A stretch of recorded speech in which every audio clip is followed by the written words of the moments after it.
These are sports fans in Europe, specifically supporters of one of the most historic clubs, Manchester United. These are pictures of Old Trafford where fans have now spilled out onto the pitch. That's what you're seeing there on your screens. Manchester United fans angered by the European Super League plans, calling for the Glazer family to be removed as owners. Yes, the Glazers, an American family who has owned United since 2005. Malcolm Glazer's kids, trust fund babies, also own the NFL's Tampa Bay Bucks and are big supporters of a white supremacist president.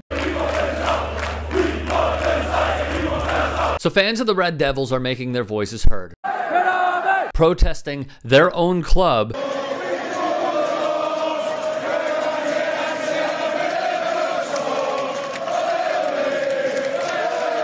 prior to a pivotal match against Liverpool. Manchester United fans are now on the pitch at Old Trafford. They were protesting earlier outside the team's hotel. They're calling for the Glazer family to go. That's because of the increased anger after the European Super League. This is a vital point because it is only partially true. While Rupert Murdoch's Sky News will blame the European Super League, a total cash grab from 12 of the top grossing clubs to form their own league, supplanting the Champions League and squeezing out the smaller clubs, the fans saw it for what it was. The Glazers aren't interested in the fans, wrote the Daily Mail. They don't care. So Sunday's demonstration is important, but it needs to be backed up by real reform of a broken system that allowed our game to be hijacked by the owners like the Glazers in the first place. The fans' gripes date all the way back to 2005, when the Glazers bought the club through a leveraged buyout for around $1.1 billion. The money for the buyout was funded by debt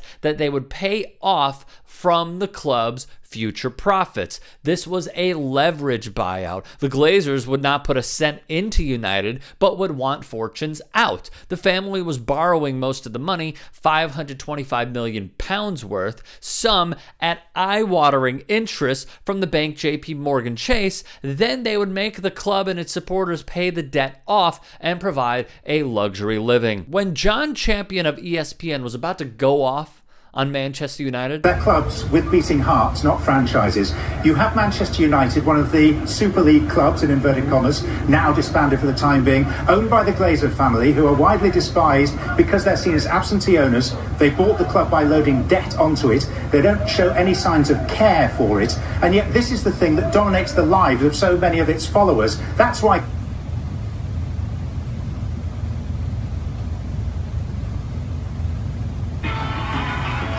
the worldwide leader cut him off because billionaires must be protected at all costs. Fans are calling their protests a victory. After all, United's match against Liverpool was postponed. The Manchester Evening News wrote of the supporters achieving their greatest victory since they helped prevent Rupert Murdoch's Sky B takeover in 1998-99. If you've been following this story, you've likely heard and seen green and gold from MUFC supporters. The now defunct Red Issues, specifically supporter Dave Holden, suggested fans should adopt the colors of the club's founding fathers as a sign of rebellion against the Glazers.